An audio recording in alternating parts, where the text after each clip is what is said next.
Might suggest, of course, that this couldn't be at a worse time for His Majesty the King, Queen Camilla and other senior members of the British monarchy. You know, when you think about it, they're going through their own personal individual battles, including, let's not forget, the Duchess of York, Sarah Ferguson.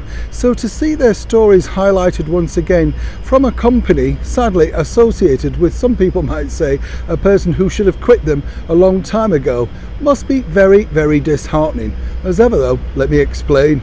Morning, nice to see you. Thank you so much for your company today.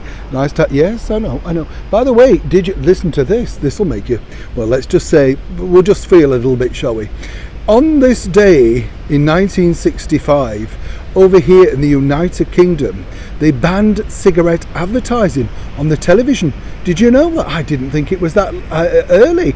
I seem to think I saw ads for TV for years after that. You know, I mean, obviously I wasn't around at that point, but you know what I'm saying? I thought I saw them in the 80s. Am I wrong? Yeah, you never know, do you? Who remembers the famous slogan though?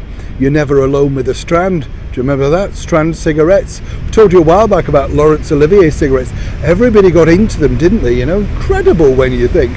But of course, cigarette advertising 58 years ago today was banned on United Kingdom television. Yeah, well, I hope you've given up. Good for you. Well done. Terrible habit. And if you haven't given up yet, think of your health. More importantly, can you afford it? Back as ever to your royal story of the day. Now, some people might say, oh, not again, dreary stuff. You know, because as we all know, way back in 2019, of course, Prince Andrew made a huge mistake sitting down with Emily Maitlis and Newsnight. Didn't have copyright control, didn't have control over, you know, exactly the final edit, all of that sort of stuff. And as I pointed out, the producer, Sam McAllister, and of course blonde Emily ran away with it in their own fame juggernaut. She writing a book, Sam writing a book, and now they both sold the rights to streaming giants. Now, first up is Rufus Sewell as, of course, Prince Andrew on Netflix. That's right, and playing Emily Maitlis is none other than the X-Files actress Gillian Anderson, fresh from that rather dodgy impersonation of course, Margaret Thatcher in The Crown. You can see how this works now.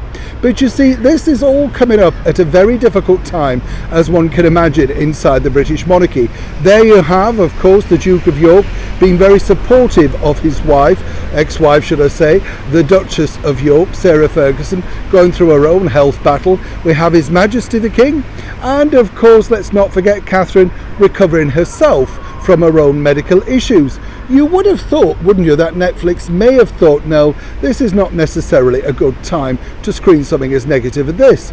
But let's also point out this particular gem. It's really a vanity project for the likes of Sam and of course Emily Maitlis. Their programme now has been axed by the BBC due to low ratings. You see how this goes. Everything comes around in the end, right? But also, when you also look at the bigger picture, is simply this. Don't we already know the story, all thanks to Emily rinsing it dry in things like Tatler magazine, where she was pictured with a couple of whippets, even though she doesn't want to be famous?